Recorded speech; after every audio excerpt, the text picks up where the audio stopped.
सामग्री ब्राह्मण को दान कर दे। ऐसा व्यक्ति धर्मराज की सभा में पहुंच जाता है। इस प्रकार पुण्यकाल में गऊ का दान करने से पाप नष्ट होते हैं। जब श्रद्धा उत्पन्न हो और कोई सत्पात्र मिल जाए, उसे भी पुण्यकाल माना जाता है। अर्थात ऐसे समय में निश्चित होकर गौदान करना चाहिए, क्योंकि मनुष्य का वैभव एक सा नहीं रहता और मृत्यु भी कभी भी आ सकती है। इसलिए दान आदि करके मनुष्य को धर्म का संग्रह करना चाहिए। भावना से किया गया थोड़ा दान भी अपार फल देता है। भाई बंधु शरीर सब नाशवान है, केवल धर्म ही स्थित रहता है। मृत्यु के बाद प्रत्येक का प्रेम क्षीण हो जाता है। प्राणी की अपनी आत्मा ही उसका बंधु है, इसलिए अपनी संतुष्टि के लिए दान देना चाहिए। यह जीवन अनित्य है। मनुष्य के पीछे कोई उसके लिए कुछ नहीं करता, इसलिए उसे स्वयं अपने लोकोत्तर की चिंता होनी चाहिए। मरे हुए शरीर को लकड़ी और कंकड़ के समान लोग छोड़ देते हैं। इसलिए मनुष्य को चाहिए कि वह अपने शुभ अशुभ का ध्यान रखते हुए दान करे। सुख का संसार सागर विराट होता है, इसमें कोई किसी का बंधु नहीं है। यहाँ कर्म के संबंध से प्राणी आते हैं और चले जाते हैं, कर्म के भाव से जुड़ते हैं और कर्म के क्षीण होने पर संबंध टूट जाता है। माता पिता पुत्र आदि सब इकट्ठे हुए उन प्राणियों के समान हैं जो नदी में बहते हुए लकड़ियों के लट्ठकों की तरह एक भी हैं और नहीं भी हैं। इस लोक से जो लोकोत्तर का मार्ग है, उसमें ज्ञानी व्यक्ति सुख पाता है, नहीं तो उसे कष्ट मिलता है। जो हम यहाँ इस धरती पर दान करते हैं, उसके पुण्य के प्रभाव से हमें धर्म के मार्ग में आराम मिलता है। इसलिए जब तक मनुष्य का जीवन है, तब तक वह दान और समर्पण से अपनी आत्मा को उदार बनाए। धर्म से अर्थ होता है और धर्म से ही काम होता है और धर्म ही मोक्ष का दाता है। इसलिए मनुष्य को धर्म करना चाहिए, किंतु यह भी जानना चाहिए कि धर्म श्रद्धा से धारण किया जाता है। धन धर्म का आधार नहीं होता। जो मनुष्य धनहीन है, वह भी अपने स्वच्छ मन से धर्म का आचरण करते हुए स्वर्ग की प्राप्ति करता है। हे गरुड़, जो मनुष्य धर्म के पूरे रूपों को जानकर देवी देवताओं को प्रसन्न करते हुए धार्मिक कार्य करता है और विधिवत दान देता है, वह अपने पुण्यों को संचित करता है। उसे नरक की यातना नहीं होती और ऐसा मनुष्य परम आनंद को प्राप्त करता है। सप्तम अध्याय। गरुड़ जी ने भगवान नारायण से कहा, हे प्रभु, अब आप मुझे प्रेत योनि में रहने वालों की मुक्ति का उपाय बताइए। मुझे प्रेतों का स्वरूप और उसकी चरित्रगत विशेषताएं बताने की कृपा करें। यह सुनकर श्री भगवान ने कहा कि हे गरुड़, मैं अब तुम्हें प्रेत के स्वरूप और उसके चिन्हों के विषय में बताता हूं। प्रेतों की देह एक प्रकार से वायु के समान होती है और किसी को दिखाई नहीं देती। प्रेत भूख प्यास से पीड़ित होकर घर में प्रवेश करते हैं, अपने बंधु बांधवों के पास जाते हैं और कभी-कभी उनका मुख विकृत हो जाता है। मनुष्य के स्वप्न देखने की अनेक स्थितियां होती है, किंतु उन सपनों से उसके विशेष भूत और भावी स्वरूप को जाना जा सकता है। जो व्यक्ति सोते हुए अपने आप को जंजीरों से बंधा हुआ पाता है और स्वप्न में अन्न की याचना करता है, उसे प्रेत दुखी करते हैं। जो स्वप्न में बैल पर सवारी करता है या अपने आप को आकाश में उछलता हुआ अनुभव करता है या अपनी स्त्री और बंधुओं से मृत्यु रूप में दिखाई देता है, उसे भी प्रेत बहुत तंग करते हैं। कभी-कभी प्रेत के दोषों के कारण ही मनुष्य दुखी होकर पानी की याचना करता है। जब ऐसे स्वप्न दिखाई दें तथा घर से निकलने वाले पुत्र और पशु दिखाई दें, तो समझ लेना चाहिए कि प्रेत दोष लगा हुआ है। हे गरुड़, किसी वेद को जानने वाले पूरे विद्वान का त्याग करके प्रेत मुक्ति का उपाय नहीं होता है, किंतु वेद ज्ञाता को तर्पण करते हुए प्रेत के दोष से मुक्ति हो जाती है। क्योंकि दान और तर्पण से भटकता हुआ प्रेत भी तृप्ति को प्राप्त होता है। जो प्रेत तृप्त हो जाते हैं, वे अपने बंधु बांधवों को कष्ट नहीं देते, जबकि इसके विपरीत अतृप्त प्रेत कष्ट देते हैं। हे गरुड़, तृप्त प्रेत अपने कुल वालों को सुख सुविधा देते हैं। जो व्यक्ति प्रेत के दोषों को जानकर भी उनके निवारण का उपाय नहीं करता, वह दुर्गति को प्राप्त होता है। प्रेत भी कभी कभी अपनी दुर्गति का अनुभव करा देता है। कभी कभी मनुष्य प्रेत से शापयुक्त हो जाता है और फिर दरिद्रता को प्राप्त होता है। ऐसे प्रेत यमलोक में पहुंचकर कर्मों का क्षय किया करते हैं। यह सुनकर गुरुजी ने पूछा कि कभी कभी न तो कोई नाम और गोत्र होता है और न स्वप्न में प्रेत की कोई चेष्टा दिखाई देती है, न प्रेत के दर्शन होते हैं। फिर ऐसी दशा में क्या करना चाहिए? क्योंकि प्रेत न दिखने पर भी ज्योतिषी उनकी सत्ता की बात करते हैं। यह सुनकर भगवान ने कहा कि उनकी बात सत्य होती है। मनुष्य को चाहिए कि भक्ति पूर्वक जप और हवन करता हुआ अपने शरीर को शुद्ध करता रहे। ऐसा करने से प्रेत दोष नहीं होता। यदि किसी मनुष्य को भूत प्रेत और पिशाच नहीं सताते, तो भी अपनी सामान्य बाधा को दूर करने के लिए उसे जप करना चाहिए। उसे यह समझना चाहिए कि उसके पितृगण उसके जप से प्रसन्न होंगे। मनुष्य को चाहिए कि वह गायत्री का जाप करे।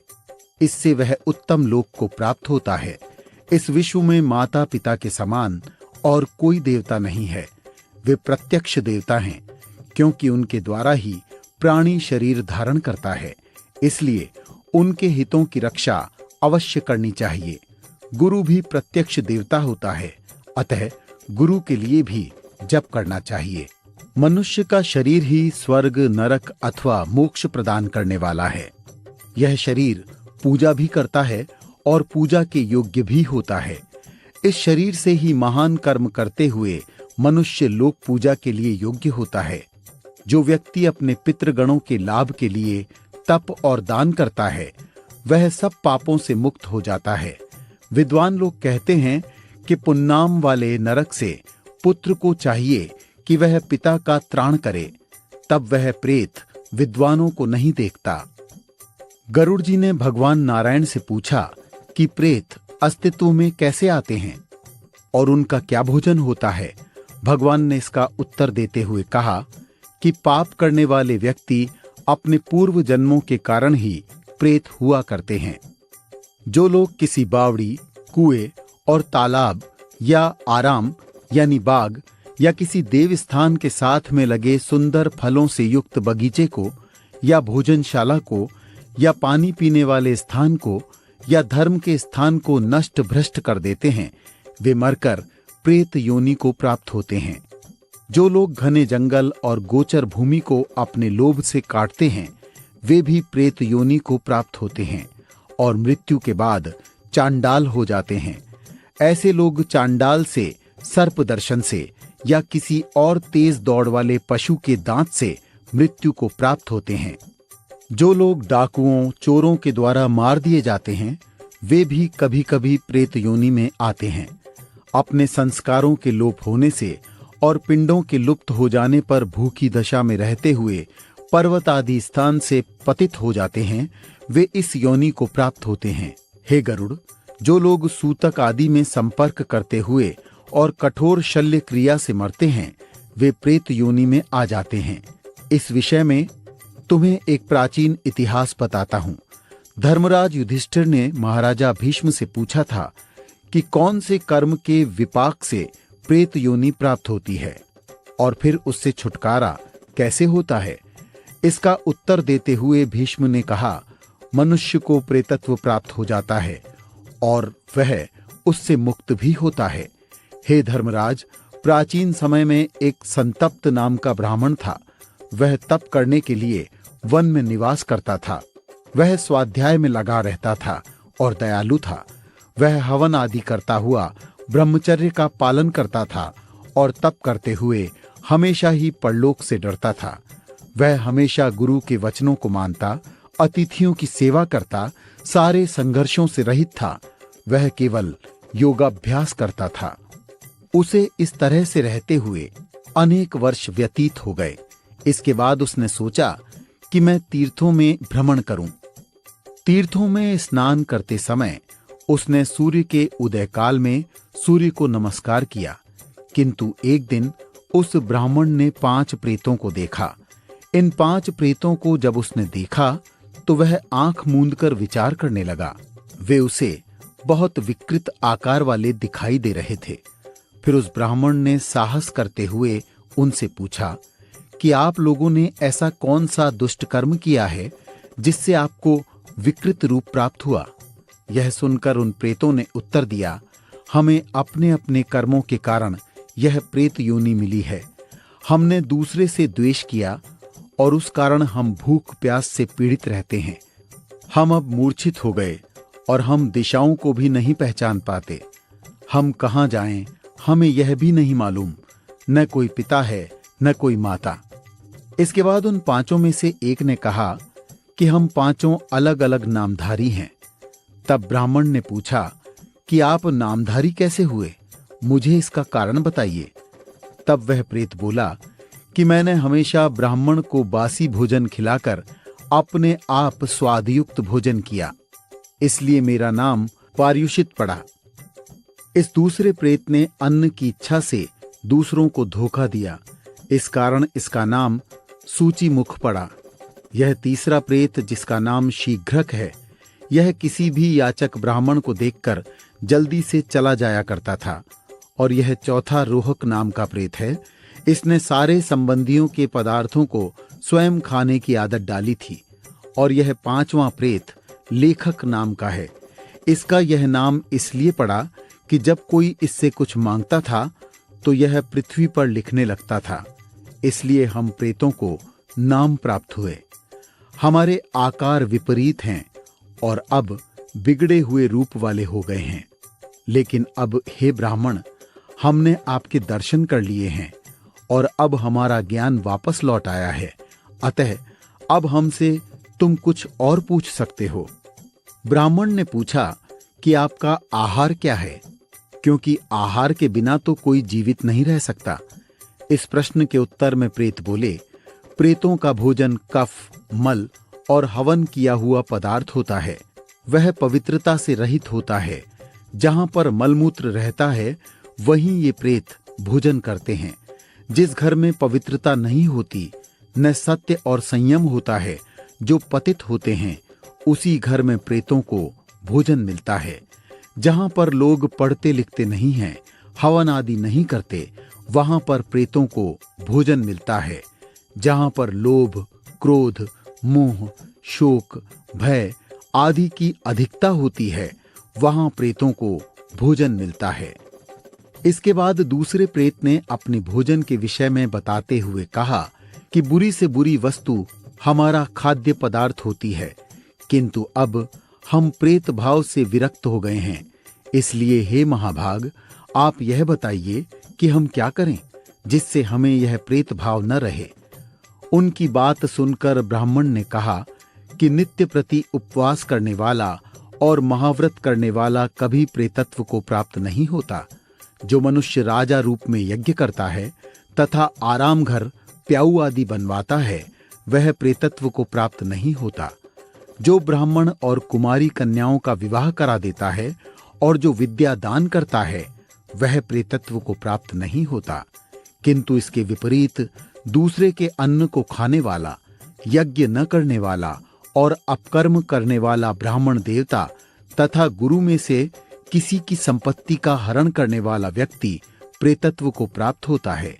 इसके अतिरिक्त धरोहर का अपहरण, मित्रों से द्रोह, विश्वासघात, भाई से द्रोह, गऊ का वध, गुरु की शैया पर गमन करने वाला मनुष्य प्रेत हो जाता है। भीष्म जी ने कहा कि जब ब्राह्मण और 5 प्रेतों में यह संवाद चल रहा था तो आकाश से फूलों की वर्षा हुई। उन प्रेतों का प्रेतत्व उस ब्राह्मण के साथ बातचीत करने में नष्ट हो गया था और वे मुक्त हो गए थे। यह सुनकर गरुड़ जी ने भगवान से कहा, हे प्रभु, वेदों में कहा गया है कि कभी कोई अकाल में नहीं मरता, अर्थात सभी स्वाभाविक मृत्यु को प्राप्त होते हैं। फिर राजा क्षत्रिय कैसे मृत्यु को प्राप्त होता है? कलयुग में उतनी उम्र क्यों नहीं रहती? इस प्रश्न के उत्तर में भगवान नारायण बोले, मनुष्य विधाता के द्वारा दिए गए समय को भोग कर चला जाता है। यद्यपि मनुष्य 100 वर्षों तक जीने वाला होता है, लेकिन अपने बुरे कर्मों से उसकी आयु का क्षय हो जाता है। और जो व्यक्ति श्रद्धा नहीं रखता, वह अशुद्ध रहता है, पापों में लीन रहता है, उसके लिए यमराज का द्वार जल्दी खुल जाता है। जो ब्राह्मण अपने कर्मों को नहीं करता और जो वैश्य शास्त्र की विधि से कर्म न करके पापयुक्त कर्म करने लग जाता है, वह भी जल्दी ही यमराज के लोक में पहुंचता है। जो शूद्र अपने सेवा भाव को त्याग कर अपने मन इच्छित कर्म करता है, वह भी यमराज के यहाँ जल्दी पहुंचता है। यह मनुष्य का शरीर अनित्य है और समाप्त होने वाला है। ऐसा वह कब तक रहेगा, यह नहीं कहा जा सकता। इस देह की उत्पत्ति रस से होती है और यह अन्न के एक पिंड से पूरा होता है। इसलिए रस और अन्न की संगति में दोष होने से यह शरीर कैसे नित्य हो सकता है।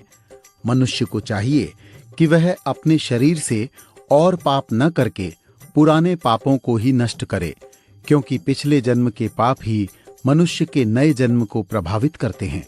अर्थात मानसिक व्यथा और व्याधि अर्थात रोग के विषय में विचार करते हुए मनुष्य को चाहिए कि वह शुभ और अशुभ को देखे, क्योंकि जन्म लेने के बाद शरीर अज्ञान के अंधकार से ढक जाता है। जन्म ग्रहण करने के बाद मृत्यु अवश्य होती है। कोई भी व्यक्ति हो, संपन्न या गरीब, विद्वान या अनपढ़, ऊंची जाति वाला या हीन जाति वाला, इस देह को धारण किए बिना सुख की प्राप्ति नहीं होती और वह सुख दुख पहले जन्मों के कर्मों पर ही निर्भर करता है।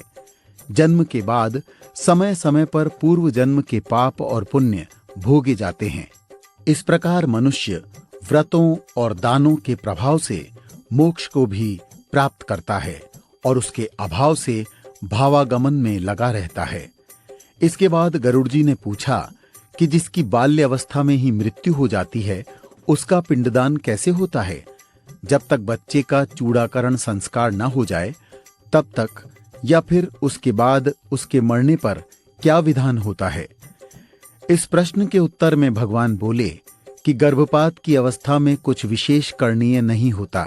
जब तक चूड़ाकर्म न हो तब तक शिशु को भूमि में गाड़ देना चाहिए और उसकी आत्मा की शांति के लिए बच्चों को दूध पिलाना चाहिए। चूड़ाकर्म के बाद विधिवत दाह संस्कार करना चाहिए और यदि 10 वर्ष की अवस्था तक मृत्यु हुई है तो उसकी तृप्ति के लिए अन्य शिशुओं को भोजन और दूध देना चाहिए। जो जन्म ग्रहण करता है उसकी मृत्यु तो होती ही है, इसलिए वह पुनः जन्म ग्रहण करता है। मृत्यु के बाद आत्मा की तुष्टि के लिए संकल्प करते हुए मनुष्य को चाहिए कि वह दान करे और भोजन के साथ मिठाई का दान भी उत्तम होता है। जब गरुड़ पुराण कोई व्यक्ति 5 वर्ष से अधिक बड़ा होता है, जो अपनी इंद्रियों के विषय में पूरी तरह जान लेता है, उसे भी पूर्व जन्मों में किए हुए कर्मों का ध्यान नहीं रहता, किंतु उसका प्रभाव होता है। ऐसे के मृत हो जाने पर विधिवत संस्कार करना चाहिए और 10 पिंडदान करना चाहिए। जो कुछ उसे अपने जीवन में प्रिय होता है वही बाद में दान करना चाहिए। इस प्रकार इसके बाद अवस्था के अनुरूप भोग और योग से ज्ञान प्राप्त करते हुए सारे संस्कार करने चाहिए। हे गरुड़, मैं प्रेतत्व की मुक्ति के लिए सुकृत और दान के विषय में भी बताता हूँ। मैंने इसके विषय में पहले तुम्हें बब्रुवाहन नाम के राजा की कथा सुनाई थी और तुम्हें पता चला था कि किस प्रकार वह प्रेत योनि से मुक्त हुआ था। लेकिन इसकी विशेष मुक्ति के लिए स्वर्णघट का दान बहुत आवश्यक है। ऐसा दान करके फिर किसी दूसरे दान की आवश्यकता नहीं रहती। किंतु इन दोनों में, जैसा कि मैंने पहले बताया, मनुष्य को आसक्ति रहित होकर दान करना चाहिए। इससे यमराज की तुष्टि होती है और प्रेतत्व से मुक्ति प्राप्त होती है। 8वां अध्याय। पक्षीराज गरुड़ ने भगवान नारायण से पूछा कि मनुष्य को मरने के बाद किस प्रकार सद्गति मिलती है और मरता हुआ प्राणी किस प्रकार के कृत्य करता है तथा उसे कैसे कार्य करने चाहिए। गरुड़ के इस प्रश्न के उत्तर में भगवान नारायण ने कहा कि जब कर्म के वशीभूत होकर अंतिम समय आ जाए तो उस समय मनुष्य को चाहिए कि तुलसी के पास गोबर का मंडल बनाए और फिर तिलों को फैलाकर कुशा का हल्का सा आसन बनाए, फिर शालिग्राम शिला की स्थापना करे, क्योंकि तुलसी के पेड़ की छाया जहां मिल जाती है वहां मरने से मुक्ति होती है। तुलसी का वृक्ष जिस घर में होता है वहां यमराज नहीं पहुंचता। जो मनुष्य तुलसी का दल मुख में रखकर प्राण त्याग करता है वह पुत्रहीन होने पर भी विष्णु लोक को प्राप्त होता है। तिल भगवान के पसीने से उत्पन्न हैं, इसलिए पवित्र हैं, और कुश मेरे रोम की विभूति हैं। कुशा के मूल में ब्रह्मा, बीच में जनार्दन और अगले भाग में शंकर विद्यमान हैं। इसलिए कुश, अग्नि, ब्राह्मण और गौ ये बार बार काम में लगने पर भी अपवित्र नहीं होते, ये सब निर्माल्य होते हैं। मनुष्य को चाहिए कि गोबर से लिपे हुए स्थल पर मनुष्य को सुलाए, पलंग से उतार कर उसे नीचे लिटाए। खाट से उतारना इसलिए आवश्यक है कि पिशाच, राक्षस, भूत प्रेत, यम के दूत खाट और बिना लिपे स्थान में प्रवेश कर लेते हैं। फिर इसके बाद लिपी हुई भूमि पर सुलाकर मरने वाले के मुख में स्वर्ण और रत्न डालें, फिर चरणामृत पिलाएं, क्योंकि जो व्यक्ति शालिग्राम के छुए हुए जल को एक बूंद के रूप में भी लेता है वह पापों से छूट जाता है। उसके बाद गंगाजल पिलाएं, क्योंकि गंगाजल सब तीर्थों का पुण्य फल देने वाला होता है। हे गरुड़, जैसे अग्नि को पाकर रुई जल जाती है, वैसे ही गंगा के जल से पाप नष्ट हो जाते हैं। जिस तरह से नदियों में स्नान करने में मनुष्य पवित्र होता है, उस तरह से गंगा के दर्शन और नाम लेने मात्र से पवित्र हो जाता है। मरते समय जो व्यक्ति गंगा का जल पीते हुए गंगा का उच्चारण भी करता है वह विष्णु लोक को जाता है और मोक्ष को प्राप्त होता है। अतः गंगा का ध्यान करना बहुत आवश्यक है। श्रीमद् भगवत गीता की कथा सुनना भी मोक्ष दिलाता है। वेद और उपनिषदों का पाठ तथा शिव और विष्णु के स्तोत्र से मरने के बाद मुक्ति मिल जाती है। हे गरुड़, मृत्यु के समय मनुष्य को अनशन व्रत करना चाहिए और अपने मन में यह विचार करके कि मैंने संन्यास ले लिया है, ऐसा व्यक्ति फिर उत्पन्न नहीं होता। इस तरह धर्मात्मा का प्राण ऊपर के छिद्र द्वारा निकलता है। जो लोग सुकृति होते हैं वे अपने प्राणों का विसर्जन मुख, आंख, नाक और कान के द्वारों से करते हैं। योगी लोग तालू के छिद्र से प्राण छोड़ते हैं। इस तरह हे पक्षीराज, काल से चोट खाया हुआ यह शरीर ईश्वर रूपी वायु के निकल जाने से आधारहीन पेड़ की तरह हो जाता है। प्राणों के न होने पर यह शरीर अस्पर्श्य और दुर्गंध युक्त हो जाता है। इसलिए क्षण मात्र में नष्ट होने वाले इस शरीर का गर्व नहीं करना चाहिए। मनुष्य में जो 5 तत्व होते हैं वे अलग अलग पृथ्वी में पृथ्वी, जल में जल, पवन में पवन, हवा में हवा और तेज में तेज विलीन हो जाते हैं। आकाश में आकाश लीन हो जाता है। यह आकाश ही सर्वव्यापी है। यह नित्य मुक्त है, अजन्मा, अमर आत्मा है और यही साक्षी रूप है। पुण्य कर्मों से युक्त होकर यह आत्मा नए शरीर में प्रवेश करती है और जो पुण्यात्मा होते हैं, धर्म के ज्ञाता होते हैं, वे पूजित होकर देवलोक को जाते हैं।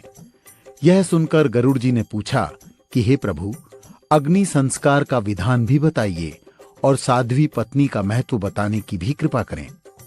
इस प्रश्न के उत्तर में भगवान नारायण बोले कि पुत्र और पौत्र मरने के बाद पिंडदान करते हुए पिता के ऋण से मुक्त हो जाते हैं।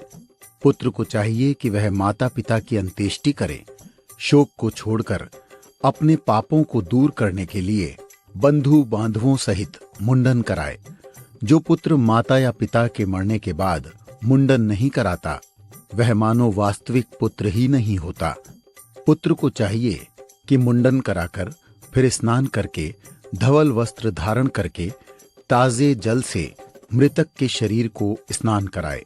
उसके बाद चंदन, माला आदि से उसे सुशोभित करे और नए वस्त्रों से ढांपकर दक्षिणा समेत पिंडदान करे। द्वार देश में मृतक के नाम के साथ 5 शब्द जोड़कर पिंड का दान करे। इसके बाद प्रदक्षिणा करके पुत्र वधू आदि के द्वारा पूजन करे। पहले पुत्र को कंधा लगाना चाहिए और फिर दूसरे बंधुओं को। जो पुत्र अपने कंधे पर रखकर पिता को शमशान तक ले जाता है उसे अश्वमेध यज्ञ का फल मिलता है और वह अपने पिता ऋण से छूट जाता है। इसके बाद पुत्र को चाहिए कि वह आधे मार्ग में भूमि को साफ करके शव को आराम दे और फिर पिंडदान कराए। इस पिंडदान से दूसरी दिशा में रहने वाले प्रेत यक्ष अग्नि को समर्पण करने के योग्य होकर शव को अयोग्य नहीं कर सकते। शमशान में शव को ले जाकर उत्तर की ओर मुंह करके रखें और फिर भूमि को साफ करें। गोबर से लीपकर उसके ऊपर जल छिड़कें और उसके बाद अग्नि की स्थापना करें और फिर वेद मंत्रों से विधिपूर्वक हवन करें और प्रार्थना करें कि हे भगवान, आप भूतों के धारण करने वाले हैं और जगत के उत्पत्ति कारक हैं, भूतों को पालने वाले हैं, इसलिए इस मरे हुए व्यक्ति को स्वर्ग ले जाएं। इस तरह अग्नि की प्रार्थना करके तुलसी की लकड़ी, पलाश या पीपल की लकड़ियों की चिता बनाएं और फिर मृत शरीर को चिता में रखकर चिता में शव के हाथ पर उसके नाम के साथ प्रेत लगाकर पिंडदान करें। मनुष्य को चाहिए कि वह 5 पिंडदान के पश्चात शव को जलाने का उपक्रम करें। यदि वह 5 पिंडदान नहीं करता तो भूत आदि विघ्न पैदा कर सकते हैं। उसके बाद पुत्र को चाहिए कि वह अग्निहोत्री को साथ में लेकर शव में अग्नि लगाए। जो लोग पंचक में मरते हैं उन्हें सद्गति नहीं मिलती। पंचक में दाह नहीं करना चाहिए। 5 नक्षत्र दाह के योग्य नहीं होते, किंतु इन 5 नक्षत्रों के विघ्नों को दूर करने का भी उपाय है और विधिपूर्वक दाह तथा उन दोषों की शांति हो सकती है। हे गरुड़, मरने वाले के पास 4 पुतले रखने चाहिए। कुशा के बने हुए ये पुतले मंत्र द्वारा मंत्रित हों। फिर सोना तपाकर उसमें 4 नक्षत्रों का नाम अंकित करना चाहिए और फिर प्रेता जयत मंत्र से हवन करना चाहिए। उसके बाद शवदाह करना चाहिए। तिल का पात्र, सोना, चांदी और कांस्य पात्र घनिष्ठादि नक्षत्रों के क्रम से दोष की शांति के लिए दान करना चाहिए। शांति विधान से जो दाह होता है उसमें कोई विघ्न नहीं होता और मृतात्मा को सद्गति मिलती है। इसी प्रकार पंचक में दाह कर्म किया जाता है। यदि पत्नी पति के साथ जलना चाहती हो तो वह स्नान करे, उचित तरह से तैयार हो, फिर गुरु को नमस्कार करे तथा भक्ति करे और फिर लज्जा त्याग कर शमशान भूमि की ओर आए। वहां सूर्य को नमस्कार करके चिता की परिक्रमा करे और फिर उसे फूल की सेज समझकर उस पर चढ़े और पति को अपनी गोदी में सुलाए और फिर गंगा स्नान के समान अपने शरीर को जलाए। गर्भिणी स्त्री को पति के साथ नहीं जलना चाहिए। जो नारी पति के शरीर के साथ जलती है उसका शरीर तो जलता है किंतु आत्मा को कष्ट नहीं होता। वह नारी अपने पापों को जला देती है। जिस तरह धातु से तपाए हुए लोहे के पिंड से धातु नहीं जलती, वैसे ही स्त्री जलती नहीं बल्कि शुद्ध हो जाती है। उसकी आत्मा पति की आत्मा के साथ एकमेव हो जाती है। पति के साथ मरने पर वह पति में ही मिल जाती है, किंतु जब तक वह अपने शरीर को नहीं जलाती तब तक शरीर से कभी मुक्त नहीं होती। पति के मरने पर जो नारी अपने को जलाती है वह स्वर्गलोक में जाती है और जब तक 14 इंद्र रहते हैं तब तक वह पति के साथ विहार करती है। पति के साथ सती होने वाली स्त्री अपने कुलों को पवित्र करती है। मनुष्य की देह में जितने रोम हैं वह उतने ही काल तक आनंद करती है। फिर वह अधिक आयु लेकर निर्मल कुल में उत्पन्न होती है और उसी पति को प्राप्त होती है। जो विधवा स्त्री थोड़ी सी देर के शरीर जलन के दुख को नहीं सहती, वह विरह की आग में जलती रहती है। इसलिए स्त्री को चाहिए कि वह पति को शिव समझकर अपना शरीर जलाए। हे गरुड़, मनुष्य को चाहिए कि वह जलते हुए शव का मस्तक लकड़ी से और यतियों का मस्तक श्रीफल से फोड़े मृतक के पुत्र को चाहिए कि वह ब्रह्मलोक की प्राप्ति के लिए घी की आहुति से यज्ञ करे और कहे कि हे पावक, आप ब्रह्म से उत्पन्न हो और आप दिव्य शरीर वाले हो, आप हवि हो, इसलिए आप प्रज्वलित हो, जिससे यह स्थूल शरीर आप में जल जाए। फिर मंत्रों सहित आहुति देकर रोए। फिर दाह के पश्चात पुत्र और स्त्री को स्नान करना चाहिए और मरे हुए व्यक्ति का नाम तथा गोत्र उच्चारित करके उसे छोड़ देना चाहिए। फिर मृतक के गुणों का वर्णन करना चाहिए। मृतक के दाह के बाद वाले दिन अपने घर का भोजन न करें। दक्षिण दिशा में मुख करके स्थान को लीपें और जहां उसको रखा गया था वहां 12 रात दिन दीपक जलाएं। शमशान में या किसी चौराहे पर मिट्टी के बर्तन में 3 दिन तक दूध और जल छोड़ें और ये कहें कि हे मरने वाले, तुम बंधुओं के द्वारा त्याग दिए गए हो। यह जल और दूध है, जल से मान करो और दूध पियो। हे गरुड़, चौथे दिन चिता के स्थान को दूध से छिड़क कर हड्डियों को एकत्रित करना चाहिए। फिर उनको दूध और जल से धोकर मिट्टी के पात्र में रखकर श्राद्ध करना चाहिए। चिता की भस्म को इकट्ठा करके घड़े में स्थापित करके प्रवाहित कर देना चाहिए। मनुष्य को चाहिए कि यदि प्रवाहित न करे तो 15 पग उत्तर दिशा में चलकर गड्ढा खोदकर हड्डी के पात्र को दबा दे। इसके बाद दाह पीड़ा को नाश करने वाले पिंड का दान करे और फिर गंगा के किनारे जाकर पवित्र होकर अस्थियों को अपने हाथ में ले और मस्तक पर छुआ कर गंगा में प्रवाहित कर दे। जितने वर्ष तक मनुष्य की हड्डी गंगा में बहती रहती है, उतने 1000 वर्ष तक वह स्वर्ग लोक में आनंद करता है। गंगा का स्पर्श करने मात्र से मनुष्य स्वर्गलोक को पहुंच जाता है। यदि किसी व्यक्ति की मृत्यु की सूचना विदेश से प्राप्त हुई हो या किसी और रूप में मारा गया हो और उसकी देह न मिली हो, तो जिस दिन उसकी मृत्यु का पता चले उस दिन कुशा का पुतला बनाकर कही हुई विधि के अनुसार उसका दाह संस्कार करे और फिर उसकी भस्म को गंगा में प्रवाहित कर दे। यदि गर्भ के पूरा होने पर स्त्री की मृत्यु हो जाए तो पेट को चीरकर बालक को निकालकर उसे भूमि में गाड़ दें और स्त्री का दाह संस्कार करें। 27 महीने तक के बालक को भूमि में गाड़ें और इसके बाद उसे जलाकर उसकी अस्थियां गंगा में प्रवाहित करें। बालक के मरने पर दूध देना चाहिए और कुमार बालक के मरने पर कुमार को ही खिलाना चाहिए। इस तरह मैंने तुम्हें मृत्यु के उपरांत कर्तव्य कर्मों के विषय में बताया है। कुमार बालक का 11वां और 12वां सामान्य रीति से करना चाहिए। यदि यज्ञोपवीत हो गया हो तो यज्ञोपवीत के साथ उसका पिंड दान करें और खीर और दूध से 5 पिंड दें।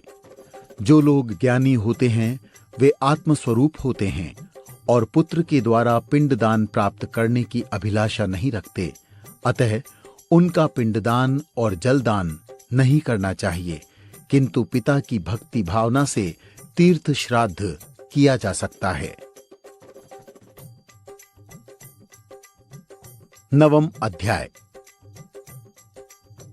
गुरुजी ने भगवान नारायण से 10 गात्र की विधि जाननी चाहिए और यह भी पूछा कि यदि पुत्र न हो तो यह क्रिया किसके द्वारा की जानी चाहिए। इसके उत्तर में भगवान ने कहा कि 10 गात्र की विधि करने से पुत्र पिता के ऋण से मुक्त हो जाता है। पुत्र को चाहिए कि सत्वगुण से परिपूर्ण होकर पिंड दान करे और रोए नहीं। प्रेतों के लिए आंसू बाधक होते हैं, क्योंकि शोक करने के बाद भी मरा हुआ व्यक्ति वापस नहीं आता, अतः शोक व्यर्थ है। जिसका जन्म होता है उसकी मृत्यु होती है, इसलिए वह मनुष्य के जीवन का आवागमन होता ही रहता है। दैवी और मनुष्य की ऐसी कोई विधि नहीं है जिससे मृत्यु को प्राप्त प्राणी फिर पैदा हो जाए। यदि ऐसा होता तो राजा राम और बड़े बड़े महानुभाव दुखी न होते। जैसे कोई यात्री मार्ग में चलता हुआ किसी छाया में आराम करता है और फिर आगे चला जाता है, उसी तरह से प्राणियों का आपसी संबंध होता है। जिस तरह से एक समय में बनाई गई वस्तु थोड़े समय के बाद नष्ट हो जाती है, उसी तरह से प्राणियों का संबंध होता है, इसलिए मृत्यु के विषय में शोक करना विकार है। अज्ञान से उत्पन्न शोक को छोड़कर पुत्र को चाहिए कि वह मरे हुए की क्रिया करे। 1. पुत्र के न होने पर वधू क्रिया करे। 2. वधू के न होने पर मृतक का सगा भाई यह कार्य करे। 3. ब्राह्मण की क्रिया उसका शिष्य करे। 4.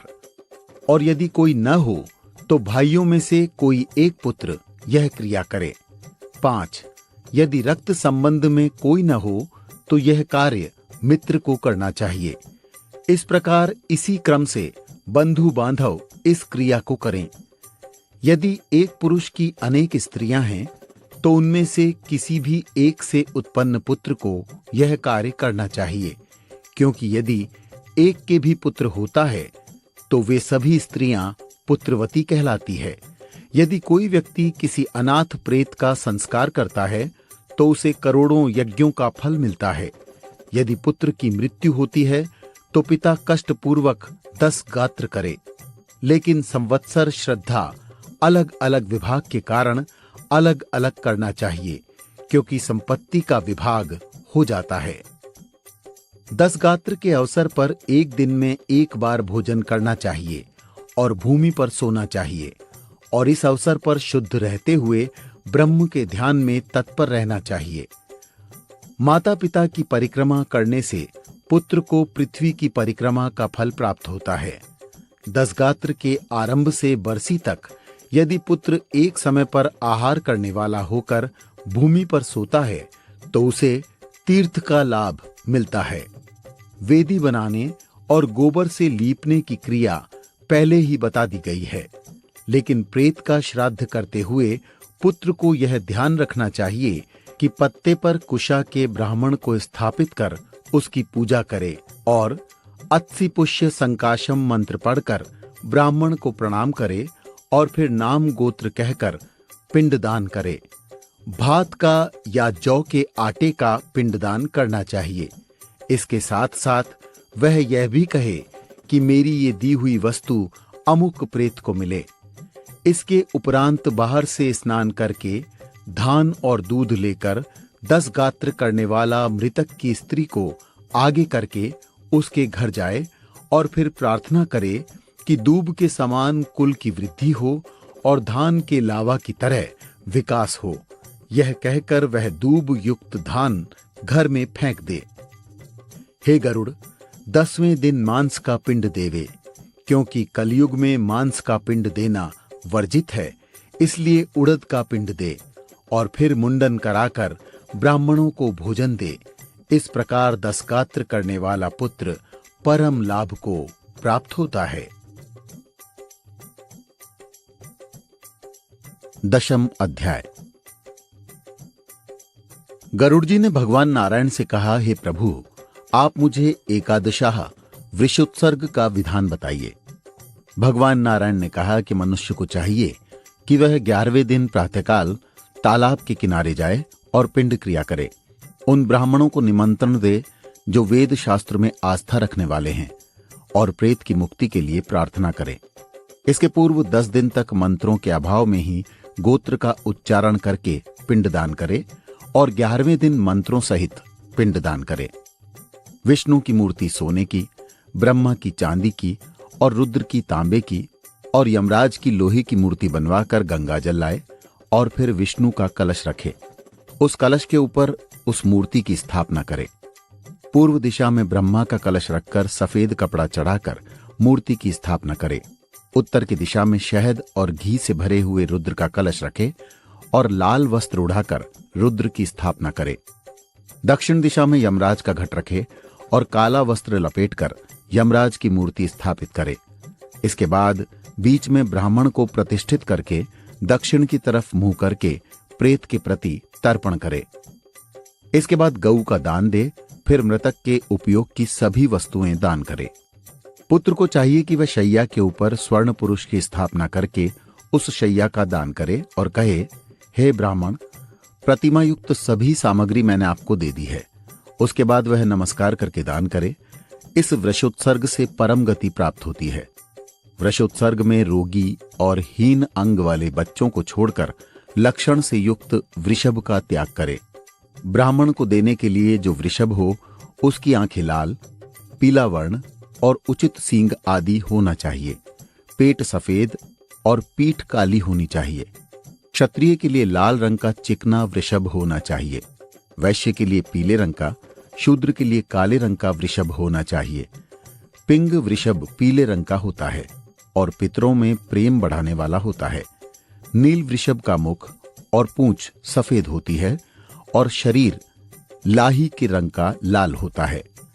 रक्तनील वृषभ का शरीर लाल रंग का होता है, मुख और पूंछ हल्के पीले रंग की। नील पिंग उस वृषभ को कहते हैं जिसके खुर और पूंछ पीले रंग के होते हैं और बाकी अंग किसी एक रंग के। प्रभु नील वृषभ कबूतर के रंग का होता है और उसके माथे पर तिलक होता है।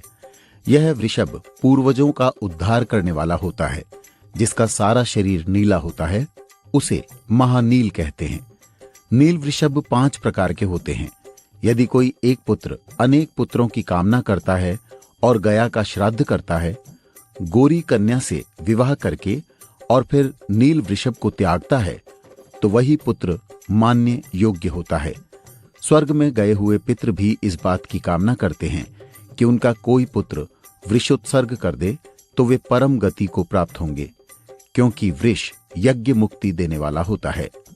मनुष्य को चाहिए कि वह विधान पूर्वक वृष यज्ञ करे। ग्रहों की स्थापना करते हुए उन्हें वैदिक मंत्रों से पूजते हुए यज्ञ करे। वृष और गाय का पूजन करके बछड़े या बछिया को लाकर उनमें कंगन बांधे और जिस तरह विवाह में खंबे गाड़े जाते हैं उस तरह गाड़े। वृषभ और बछिया को यदि संभव हो तो रुद्र कुंभ के जल से स्नान कराए, फिर गंध और माला से पूजा करके कुंभ की परिक्रमा करे।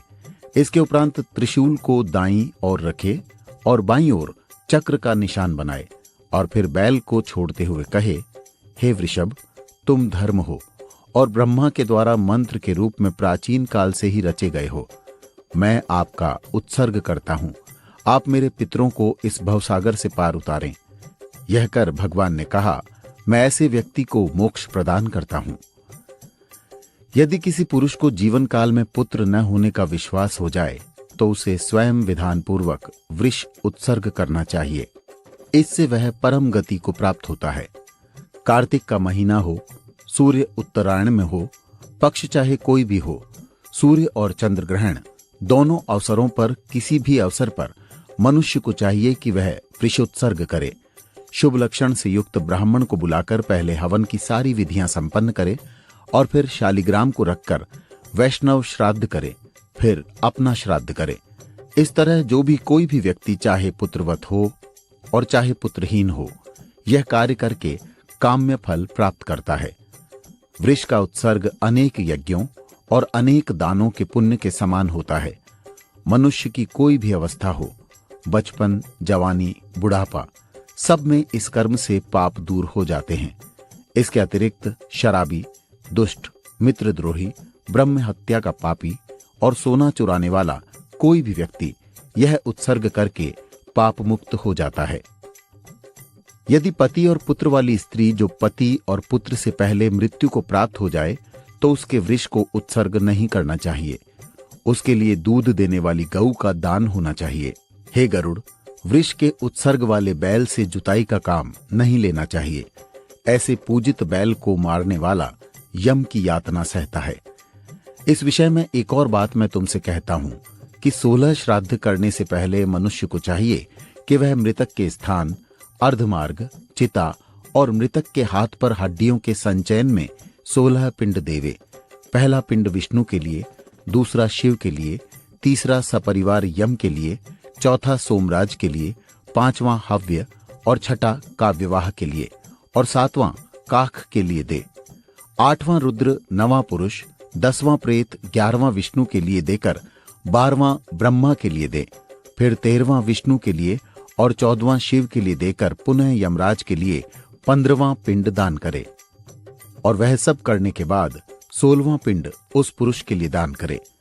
इस तरह 12 महीनों में पाक्षिक, त्रैमासिक और छमाही पिंडदान किया जा सकता है। इस तरह षोडश, पूर्व षोडशी, मलीन षोडशी और मध्य षोडशी कुल मिलाकर 48 श्राद्ध होते हैं। इनसे प्रेतों का उद्धार होता है और उनके पाप समाप्त हो जाते हैं। जो व्यक्ति इन श्राद्धों को नहीं कर पाता, उनके मृतक प्रेत योनि में स्थिर हो जाते हैं। इसलिए पुत्र को चाहिए कि वह 16 श्राद्ध करे, और जो पत्नी यह 16 श्राद्ध करती है और संपूर्ण रूप से 48 श्राद्ध करती है, वह परम पद को प्राप्त होती है। उसका जीवन सफल हो जाता है। यदि कोई व्यक्ति आग से जलकर मर जाता है तो उसका भी श्राद्ध इसी प्रकार विधि पूर्वक किया जाए। किंतु सांप के काटने से मरने वाले पुरुष के लिए दोनों पक्षों की पंचमी तिथि में नाग का पूजन करना चाहिए। मनुष्य को चाहिए कि वह सर्प के शरीर की आकृति आटे से बनाए और पृथ्वी पर यह आकृति बनाकर फूलों तथा चंदन से पूजा करे। फिर धूप दीप देकर कच्चा पिसा हुआ नैवेद्य और दूध दे, और अपनी सामर्थ्य के अनुसार गऊ और सोने का नाग बनाकर ब्राह्मण को दान करे। फिर कहे कि हे नागराज, आप प्रसन्न होवें। फिर नारायण बलि की क्रिया करे। जो व्यक्ति ऐसा करता है वह पाप मुक्त हो जाता है। इसके बाद 11वें दिन पिंडदान करके, संपीड़न करके और सूतक के बीत जाने पर शैया आदि का दान करे। एकादश अध्याय। गरुड़ जी ने भगवान से पूछा कि हे महाराज नारायण, मुझे अब आप संपीड़न की विधि और सूतक के विषय में बताइए। शैया तथा पददान के विषय में भी उनकी महिमा बताइए। यह सुनकर भगवान नारायण बोले कि यह क्रिया ऐसी है कि इससे प्रेत का नाम छूट जाता है और वह पितृगणों में निवास करता है। जो पुत्र संपीड़न किए बिना सूतक से निवृत्त नहीं होता, वह हमेशा अशुद्ध रहता है।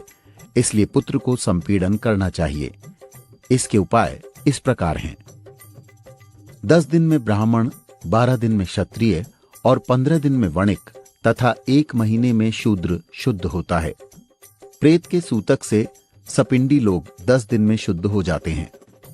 जो कुल के लोग होते हैं वे 3 रात में शुद्ध हो जाते हैं, और अपने गोत्र के लोग नहाने मात्र से शुद्ध हो जाते हैं। पीढ़ियों के भेद से सूतक के दिनों में अंतर होता है। चौथी पीढ़ी में 10 रात तक, 5वीं पीढ़ी में 6, छठी पीढ़ी में 4 और 7वीं में 3 दिन तक सूतक रहता है। इसके बाद 8वीं में 1 दिन और 9वीं में दोपहर तथा 10वीं पीढ़ी में स्नान करने से ही सूतक समाप्त हो जाता है। जो व्यक्ति परदेश में गया हुआ है, यदि उसकी मृत्यु का संवाद 10 दिन के अंदर मिले तो जितने दिन शेष रह जाते हैं उतने ही दिन का सूतक माना जाना चाहिए।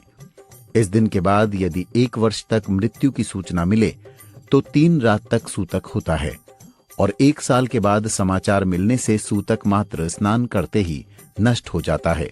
और यदि पहले सूतक के 2 भाग बीतने के बाद दूसरा लग जाता है तो पहले के साथ ही वह समाप्त हो जाता है। बालक के दांत निकलने से पहले ही यदि उसकी मृत्यु हो जाती है तो नहाने मात्र से शुद्धि हो जाती है। मुंडन तक 1 रात और यज्ञोपवीत के बाद 3 रात और फिर इसके बाद 10 रात में शुद्धि होती है। जन्म से मुंडन तक कन्या के मरने पर स्नान मात्र से शुद्धि होती है। इसके बाद विवाह तय होने पर 1 दिन और विवाह के बाद दोनों कुलों में 3 रात्रि का सूतक होता है। वागदान और विवाह के बीच का सूतक दोनों कुलों में होता है, लेकिन विवाह के बाद केवल पति के घर में। यदि 6 महीने के भीतर गर्भस्राव हो जाए तो गर्भ के मास के समान दिनों में ही शुद्धि होती है। गर्भ के पतन होने पर शुद्धि तुरंत हो जाती है। कलयुग में यह नियम है कि सभी वर्णों में वृद्धि सूतक और मृतक सूतक की शुद्धि 10 दिन में होती है। मृतक सूतक में देवता की पूजा, अभिनंदन नहीं करना चाहिए। संध्यादान, तप, पितरों का तर्पण, ये सब मृतक सूतक में नहीं करने चाहिए, और जो लोग करते हैं उनके पूर्व कर्ज नष्ट हो जाते हैं। इसके साथ मंत्र से पवित्र व्यक्ति को अग्निहोत्री और पति को ब्रह्म में निष्ठा रखने वाले गृहस्थ और राजा को तथा वृत्ति को सूतक नहीं लगता। मनु ने कहा है कि विवाह उत्सव और हवन में मृतक सूतक होने पर पहले से बना हुआ अन्न खाना चाहिए, लेकिन यदि अनजाने में कोई दोष हो जाता है तो दोष का भाग नहीं लगा। मृतक सूतक में दान देने वाला दोषी होता है और लेने वाला भी दोषी होता है। इसलिए सूतक की शुद्धि के लिए पिता का संपीड़न करना चाहिए, जिससे वह पितर लोक जा सकता है। हे गरुड़, मैंने धर्मशास्त्र के अनुसार चारों वर्णों के लिए 12वें दिन के संपीड़न की व्यवस्था की है, किंतु कलयुग में धर्म की हानि से पुरुष की आयु कम हो जाती है, इसलिए 12वें दिन संपीड़न करना ही उचित है। किसी के मरने पर गृहस्थ लोगों के यहाँ यज्ञोपवीत व्रत उत्सव नहीं होते। याचक को चाहिए कि वह तब तक भिक्षा न ले जब तक संपीड़न नहीं हो जाता। मनुष्य कर्म के लोक में विघ्नों का भागी बनता है, इसलिए संपीड़न करना चाहिए। मनुष्य को चाहिए कि मृतक स्थान को गोबर से लीपकर विधान पूर्वक संपीड़न करे और फिर उसके बाद आचमन आदि करके विश्व देवों का पूजन करे। फिर रुद्र, सूर्य और इंद्र तथा पितामह को क्रम से पिंडदान करे और चौथा पिंड मृतक को दे। सुगंधित वस्तुओं, भोजन, पान, इलायची आदि से पिंड पूजन करे। इसके बाद सोने की शलाका से पिंड के 3 भाग करके पितामह आदि के पिंड से मिला ले। यदि पिता के मरने पर पितामह जीवित है तो उसे पहले प्रपितामह को 3 पिंड दे। उसी क्रम से इनमें मिलाकर पिंडों का दान करे। माता के पहले मर जाने पर यदि दादी विद्यमान हो तो माता के श्राद्ध में पिता के पिंड की इस प्रकार योजना करे कि प्रपितामह को 3 पिंड देकर उसके साथ माता के पिंड के 3 भाग करके उसमें मिलाकर माता पिता के पितामह रूप में उसको पितामह योग में और लक्ष्मी को पितामह के रूप में समझकर माता के पिंड को मिलाए और इसी रूप में पुत्र रहित स्त्री का संपीड़न पुरुष पति करे। स्त्री का संपीड़ीकरण पति आदि के साथ करना चाहिए। हे गरुड़, जो स्त्री पुरुष एक ही चिता पर बढ़कर जले हों तो ससुर आदि के बीच में तिनका रखकर उस सती का संपीड़न करना चाहिए। पुत्र को चाहिए कि वह पहले पिता को सती का पिंड दान करे, उसके बाद में मान करे। यदि सती पति की मृत्यु के 10 दिन के भीतर अग्नि में प्रवेश करती है तो उसके पति के साथ ही शैया दान और पिंड दान करना उचित है। इसके बाद अतिथि को भोजन खिलाकर पितर, मुनि, देवता और दानवों को तृप्त करके मनुष्य परम पद प्राप्त करे। 1 ग्रास के बराबर भिक्षा होती है और 4 पुष्कल होता है और 4 पुष्कल का 1 हंतकार होता है। सपिंडी योग में अक्षत चंदन से ब्राह्मण के चरणों की पूजा करनी चाहिए और दान देना चाहिए।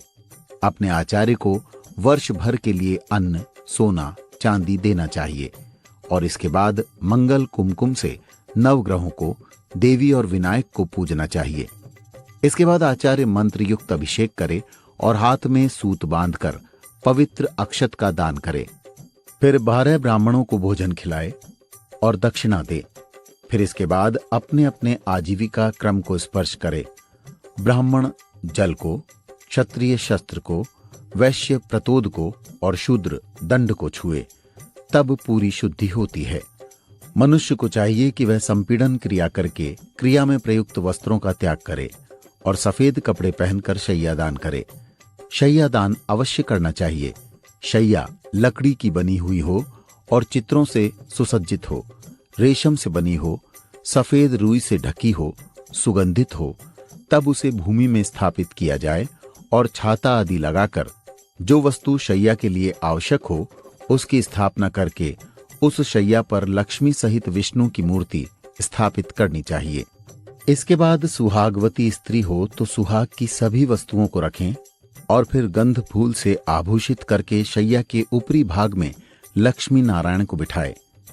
फूलों से लदी शैया पर लक्ष्मी नारायण को बिठाकर उनकी पूजा के बाद गणेश जी की मूर्ति को स्थापित करके और फिर इसका पूजन करे।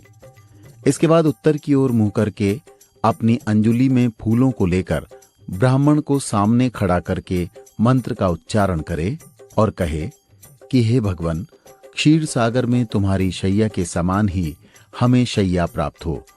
और इस प्रकार प्रार्थना करके फूलों को ब्राह्मण पर और लक्ष्मी नारायण की प्रतिमा पर छोड़े और संकल्प सहित शैया को ब्राह्मण को दान कर दे और फिर कहे कि हे ब्राह्मण, आपको कोई क्या दे सकता है, फिर भी आप इसे ग्रहण कीजिए। उसके बाद शैया पर प्रतिष्ठित मूर्तियों को हिलाकर उनकी प्रदक्षिणा करे और फिर विसर्जन करे। फिर शैया का दान करे। प्रस्तुत शैया को एक ही ब्राह्मण को दिया जाना चाहिए।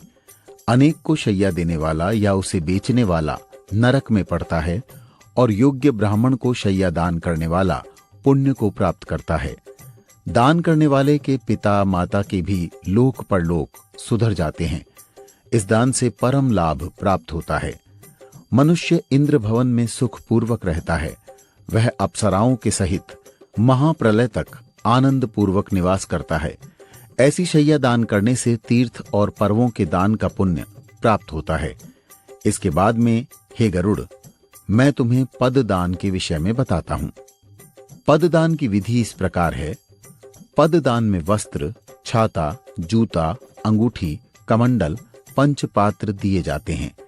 इन वस्तुओं के साथ तांबे का पात्र, दंड, भोजन और यज्ञोपवीत भी दिया जाता है। इस तरह मनुष्य को चाहिए कि वह 12वें दिन अपनी शक्ति के अनुरूप 13 ब्राह्मणों को 13 पद दान करे। इस दान से पुरुष सद्गति प्राप्त करता है। जैसा कि मैंने पहले बताया है, यम का मार्ग बहुत गर्म होता है, इसलिए छाया के लिए छाते का दान किया जाता है कि मस्तक पर सुंदर छाया बनी रहे। जूते का दान करने से यम मार्ग में जाने के लिए घोड़े की प्राप्ति हो जाती है। वस्त्र दान से गर्मी, सर्दी और हवा चलने से मिलने वाले दुख नष्ट होते हैं। यमदूतों का रंग काला पीला होता है। वे रास्ते में अंगूठी दान करने वाले को तंग नहीं करते। यम का मार्ग जल रहित होता है, इसलिए जो व्यक्ति कमंडल का दान करता है उसे मार्ग में प्यास लगने पर जल मिल जाता है। जो व्यक्ति तांबे का जलपात्र दान करता है उसे अनेक प्याऊओं के लगाने का फल मिलता है। आसन और भोजन देने की व्यवस्था इसलिए की गई है कि प्राणी यम मार्ग में धीरे धीरे जाए और सुखपूर्वक आराम करता हुआ और खाता हुआ जाए। इस प्रकार संपीड़न के दिन मनुष्य विधिपूर्वक भोजन दे, वह चांडाल आदि को भोजन कराए। संपीड़न के बाद वर्ष के भीतर ही भीतर प्रत्येक मास में कुंभ दान करना चाहिए और प्रेत की क्षय तृप्ति के लिए उसे चाहिए कि वह बार बार कुंभ दान करे। मनुष्य को ऐसा सोचना चाहिए कि मासिक और वार्षिक विशेष तिथियों पर विशेष रूप से श्राद्ध करूंगा। पूर्णमासी को मरने वाले की श्राद्ध तिथि पाक्षिक रूप से चतुर्थी होती है और चतुर्थी वाले की नवमी, नवमी वाले की चतुर्दशी होती है। इस प्रकार तय करके 20वें दिन पाक्षिक श्राद्ध करना चाहिए।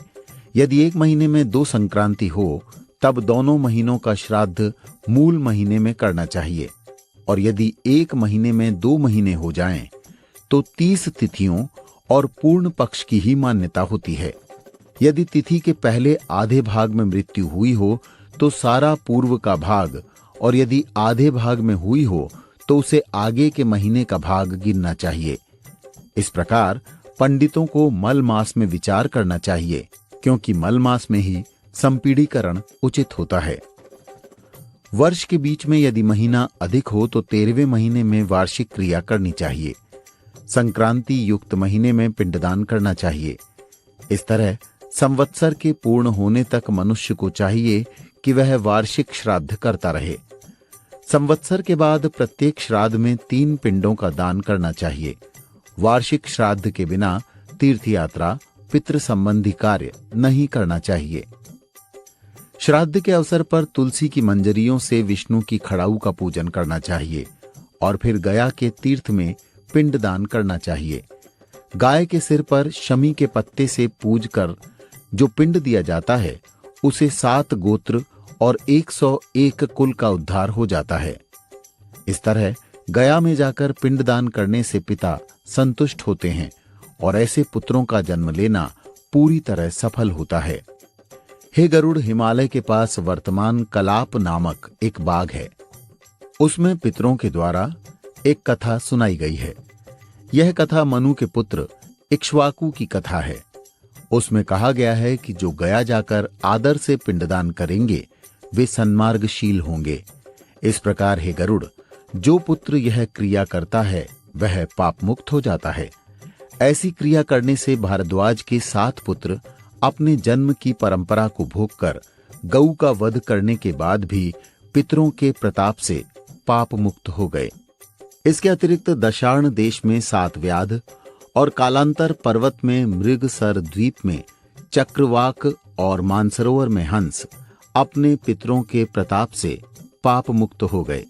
इस प्रकार पुत्र को पितृ भक्त होना चाहिए। पिता की भक्ति से परलोक और इस लोक में सुख मिलता है। इसलिए मैंने तुम्हें पुत्र को मुक्ति देने वाली और पवित्र कर देने वाली इस क्रिया और भाव को बताया। अब तुम्हें और जो पूछना हो वह पूछ लो। 12वां अध्याय। गरुड़ जी ने भगवान नारायण से पूछा कि हे प्रभु, मुझे यमलोक के विस्तार के विषय में बताइए। वह कितना बड़ा है और किस प्रकार की सभाएं होती है और उस सभा में धर्म किसके पक्ष में होता है। आप ये भी बताएं कि किन किन धर्मों के मार्गों पर चलकर मनुष्य धर्म मंदिर में जाते हैं। भगवान नारायण ने कहा कि यह प्रश्न बहुत उत्तम है और नारद आदि ऋषियों के द्वारा भी जानने योग्य है। यह धर्मनगर बहुत पुण्यों में मिलता है। यमपुरी और राक्षसपुरी के मध्य में यमराज का नगर बहुत कठोर रूप से निर्मित है और इस नगर को देवता या राक्षस कोई भी नहीं तोड़ सकते। इसका निर्माण ही इस प्रकार हुआ है। इस नगर का स्वरूप चौकोर है और चारों तरफ 4000 कोस तक दीवार बनी हुई है। इस नगर में ही चित्रगुप्त का मंदिर है और इस मंदिर की लंबाई चौड़ाई 25 योजन है। यह मंदिर 10 योजन ऊंचे सुंदर लोहे के 4 दीवारी से घिरा हुआ है और सैकड़ों पताकाएं फहराती है। यहाँ पर गीत गाए जाते हैं और संगीत की धुन मन को प्रसन्न करती रहती है। सुंदर चित्रकारी के द्वारा बनाए गए चित्र हैं। बड़े बड़े देवशिल्पियों ने इन चित्रों का निर्माण किया है। चित्रगुप्त के मंदिर में अनेक पक्षी रहते हैं। गंधर्व और अप्सराएं इधर उधर घूमते रहते हैं। यहाँ पर चित्रगुप्त एक सुंदर आसन पर बैठकर मनुष्यों की मूल आयु की गणना करते हैं। वह मनुष्यों द्वारा किए गए पाप और पुण्यों का लेखा जोखा रखते हैं। चित्रगुप्त की आज्ञा से प्राणी के कर्म और विकर्म का निर्णय होता है। चित्रगुप्त के घर में पूर्व दिशा में एक भारी ज्वर का भवन है, दक्षिण में शूल और विस्फोटक का घर है और पश्चिम में कालपाश, अरुचि और अजीर्ण का भवन है। उत्तर में पांडुरोग और राजरोग का घर है। ईशान की दिशा में किशोरावस्था और अग्निकोण में मूर्छा रहती है। तो अनेक प्रकार के रोगों का आश्रय स्थल बना हुआ यह भवन मनुष्य के कर्तव्य और अकर्तव्य का कुंजी रूप है। चित्रगुप्त के घर के आगे 20 योजन दूर धर्मराज का रत्नमय मंदिर है। रत्नों से जुड़ा हुआ यह मंदिर सूर्य की तरह चमकता है और यह 200 योजन में बसा हुआ है। इसकी ऊंचाई 50 योजन है और अनेक प्रकार के खंभे इसका आधार बने हुए हैं। यह मंदिर शरदकाल के बादल के समान रंगमय और सोने के कलशों से युक्त है। इसमें मणियों की सीढ़ियां बनी हुई है और हीरों की पच्चीकारी बहुत सुशोभित करती है। इसकी खिड़कियों में मोतियों की झालरें लटकी हुई हैं। यहाँ पर घंटे और नगाड़ों की ध्वनियां निरंतर आती रहती है। अनेक प्रकार के वृक्ष बेल चारों तरफ सुशोभित हैं। विश्वकर्मा ने अपने योग के प्रभाव से इस मंदिर का निर्माण किया है। अब मैं दिव्य सभा का वर्णन करता हूं। इस मंदिर में 100 योजन विस्तार की दिव्य सभा है। यह सूर्य के प्रकाश के समान चमकती है और बहुत सुंदर लगती है। यह गर्मी और सर्दी में अतिवाद से रहित है। न अधिक गर्मी न अधिक सर्दी। इसमें न शोक है न बुढ़ापा, प्यास और भूख भी नहीं। यहाँ पर सभी प्रकार के मानवीय और स्वर्गीय कर्म होते हैं। अनेक प्रकार के भोज्य पदार्थ और रस मिलते हैं। यहाँ पर ठंडा और गर्म जल प्रवाहित होता है। संपूर्ण कामना को पूरा करने वाले वृक्ष भी यहाँ पर हैं। हे गरुड़, यह सभा बहुत सुंदर और बाधाओं से रहित है। विश्वकर्मा ने असीम समय तक वहां तपस्या करके इस सभा का निर्माण किया है। यहाँ पर सत्य बोलने वाले शांत स्वभाव के सन्यासी, सिद्ध पुरुष और तप करने वाले लोग ही जा सकते हैं, जिनका शरीर तेजोमय और अलंकार से युक्त है, जिनके वस्त्र निर्मल हैं और जिनकी स्वच्छता उनके पुण्य कर्मों से आभासित है। वे इस सभा में स्थिर रहते हैं। यहाँ पर भगवान अनुपमेय धर्म 10 योजन विस्तृत सुंदर आसन पर बैठते हैं। वे कर्ण कुंडल से सुशोभित हैं और अन्य अलंकारों को भी उन्होंने धारण किया हुआ है। अप्सराएं चंवर लेकर उनके सिर पर ढुलाया करती है। गंधर्व और अप्सराओं का समूह अपने गीत वादन से उनकी सेवा करते हैं। ये भगवान पाश को धारण किए हुए मृत्यु से और काल से तथा चित्रगुप्त यमराज से सेवित होते हैं, अर्थात उनकी सेवा ये सब लोग करते हैं। इनके चारों ओर आज्ञा का पालन करने वाले वीर योद्धा विद्यमान रहते हैं। हे गरुड़, धर्मराज की उपासना करने के लिए सोमपा, उष्मपा, स्वधावंत, अमूर्तिमान, मूर्तिमान, बहिर्षद, तर्यमा, पितृगणों और मूर्तिमानों मुनियों की निरंतरता रहती है, अर्थात ये सब इनकी उपासना करते हैं। और जितने भी ऋषि हैं, मुख्य रूप से अत्रि, वशिष्ठ, अंगिरा, दक्ष, पुलह, आस्म, नारद, परशुराम आदि धर्मराज के सभासद के रूप में विराजमान रहते हैं तथा अन्य अनेक पितृराज के सभासद के रूप में धर्मराज के यहाँ विराजमान होते हैं। उनकी संख्या बहुत अधिक है।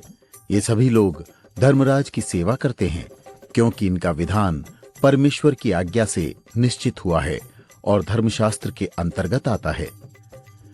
धर्म को जीतने वाले सूर्य और चंद्रमा के वंशी अनेक राजा लोग धर्मराज की सेवा करते हैं।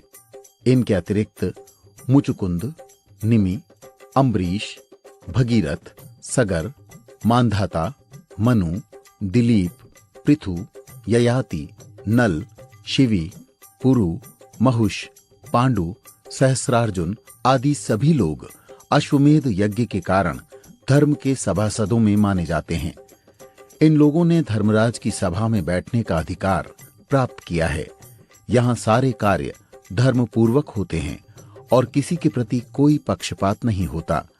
यहाँ न धोखा होता है और न असत्य बोला जाता है। यहाँ सभा में बैठने वाले शास्त्र को जानने वाले लोग होते हैं। वे धर्म में परायण होते हैं। वे हमेशा धर्मराज की उपासना करते हैं।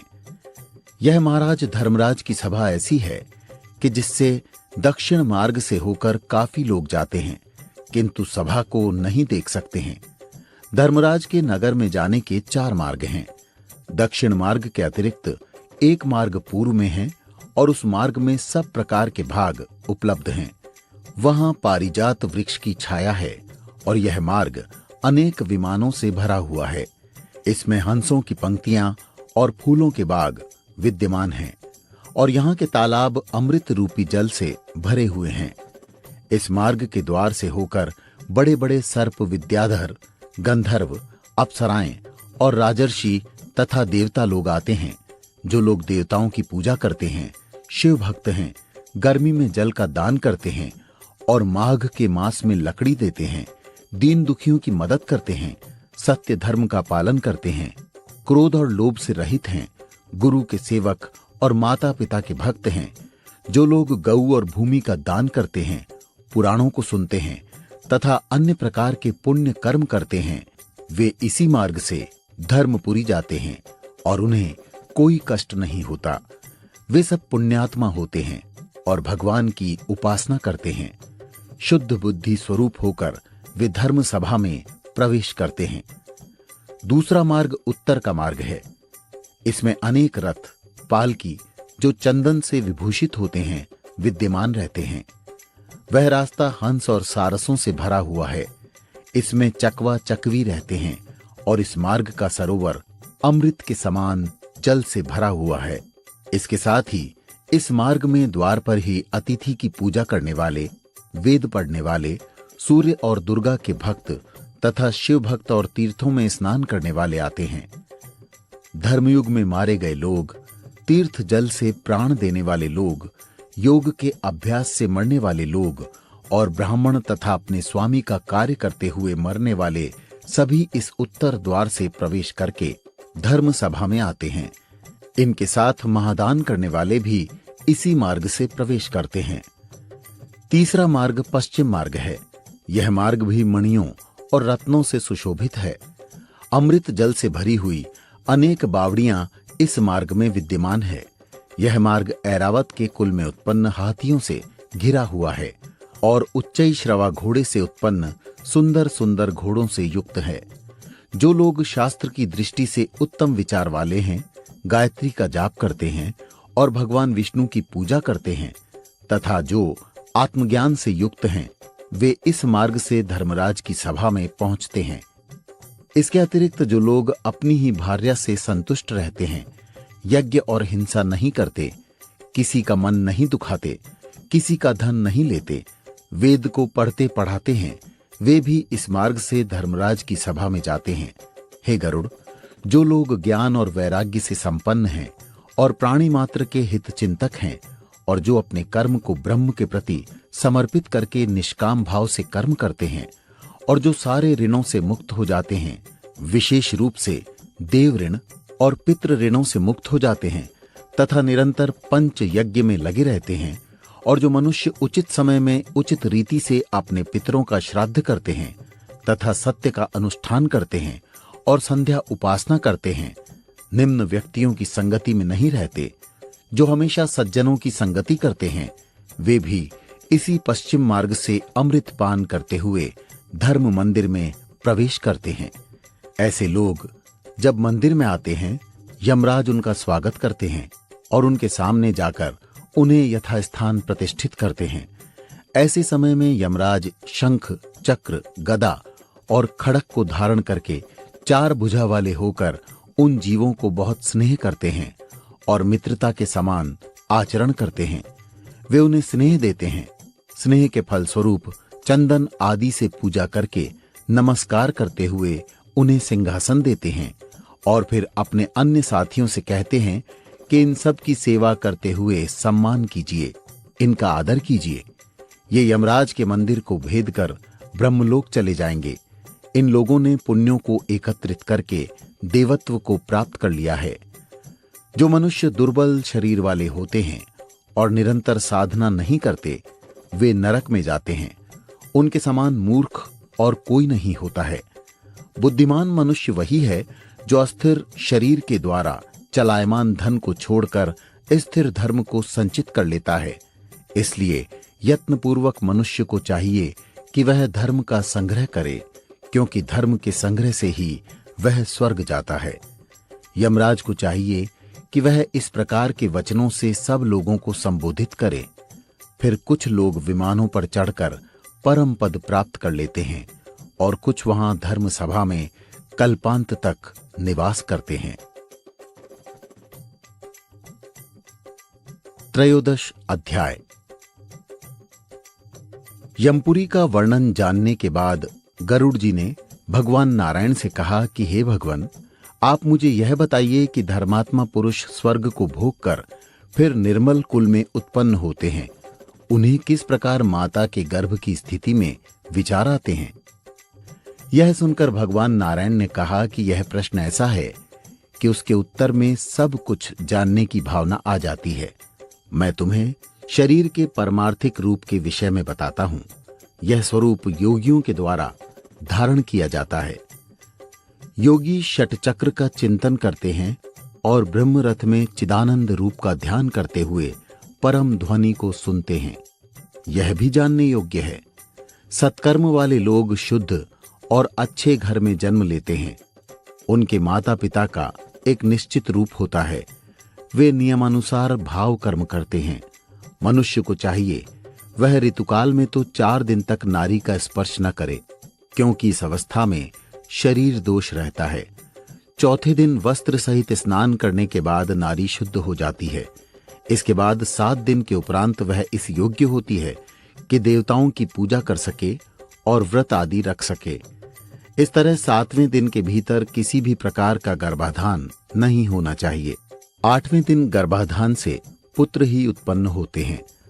समरात्रि और दिन में पुत्र उत्पन्न होने का विधान बताया गया है और विषम रात्रियों में लड़की पैदा होती है। सामान्य रूप से ऋतुकाल के पहले 7 दिन त्याग देने चाहिए। इस काल के प्रारंभ से सामान्य रीति का ऋतुकाल 16 रात्रियों तक चलता है। 14वीं रात्रि का प्रसंग निश्चित रूप से गर्भ की स्थिति में परिवर्तित होता है और धर्मात्मा तथा गुणवान पुत्र की उत्पत्ति होती है। इस प्रकार सामान्य प्रकृत रात्रि साधारण जीवों को नहीं मिलती। स्त्री को चाहिए कि वह 5वें दिन मधुर भोजन करे, और तीखा तथा खारे भोजन से दूर रहे, क्योंकि स्त्री का क्षेत्र एक तरह से औषधियों का पात्र है और बीज अमृत के समान होता है। अच्छा बीज क्षेत्र से अच्छे फल की प्राप्ति होती है। इसका विधान बहुत उत्तम है। चंदन तथा फूल धारण करके शुद्ध वस्त्रों को पहने हुए उत्तम शैया पर सोए, क्योंकि प्रसंग के समय जैसी चित्त की स्थिति होती है, वह जिस प्रकार से प्रसन्न और खिन्न होता है, संतति पर उसी प्रकार का असर पड़ता है। इसलिए जो चैतन्य बीज स्वरूप में स्थित रहता है, वह स्वस्थ भाव से प्रभावशाली होता है। काम, चित्त और शुक्र तन्मय हो जाते हैं और तब स्वाभाविक भाव से शुक्र और रुधिर के संयोग से पिंड की उत्पत्ति होती है। गर्भ में शकृति पुत्र अधिक आनंद देने वाला होता है। ऐसा पुण्यात्मा ऊंचे ग्रहों की स्थिति में जन्म लेता है और उसके जन्म के समय ब्राह्मण बहुत अधिक धन प्राप्त करते हैं। वह पुत्र विद्या और धन से संपन्न होकर अपने पिता के घर में बढ़ता रहता है और इस प्रकार से शास्त्रों का ज्ञान भी प्राप्त करता है। ऐसा पुत्र पूर्व जन्म में किए गए अपने कर्म से सज्जनों की संगति करता है और निरंतर सत्कर्म की ओर बढ़ता रहता है। जो मनुष्य पूर्व जन्म में तीर्थयात्रा और तप का महापुण्य प्राप्त करता है, वह उसके फलस्वरूप अपनी युवावस्था में दिव्य स्त्री को प्राप्त करता है। वह सदा अनात्मा और आत्मा के संबंध के विषय में विचार करता है। ऐसा पुण्यवान पुरुष हमेशा ब्रह्म के विषय में सोचता रहता है। इसके बाद इस पुरुष के ब्रह्मसंग रहित किए गए भूमि आदि आत्मवर्ग पंचभूतों के गुणों के विषय में बताते हुए भगवान नारायण ने गरुड़ जी से कहा कि पृथ्वी, जल, अग्नि, वायु और आकाश ये 5 स्थूल तत्व हैं और यह पिंड इन पंचभूतों से ही बना है। हे पक्षीराज गरुड़, हड्डी, त्वचा, नाड़ी, रोम और मांस ये 5 गुण भूमि के द्वारा प्राप्त होते हैं और जल से लार, मूत्र, वीर्य, मज्जा और रक्त बनते हैं। तेज का आना पृथक गुण होता है। भूख, प्यास, आलस्य, नींद और आभा ये तेज के गुण से पैदा होते हैं। वायु के द्वारा दौड़ना, खेलना, तरह तरह की चेष्टाएं करना, कूदना फांदना जन्म लेते हैं और आकाश के द्वारा मोह, संदेह, चिंता, शब्द आदि उत्पन्न होते हैं। मन, बुद्धि, अहंकार और चित्त ये अंतःकरण के 4 नाम हैं और इन सब की स्थिति पहले जन्म के कर्म के अनुसार होती है। इसके साथ कान, त्वचा, आंख, नाक और जीभ ये ज्ञानेंद्रियां हैं।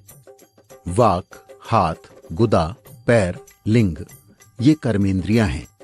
वायु, दिशाएं, सूर्य, प्रचेता, इंद्र, मित्र ज्ञानेंद्रियों के देवता होते हैं। इड़ा, पिंगला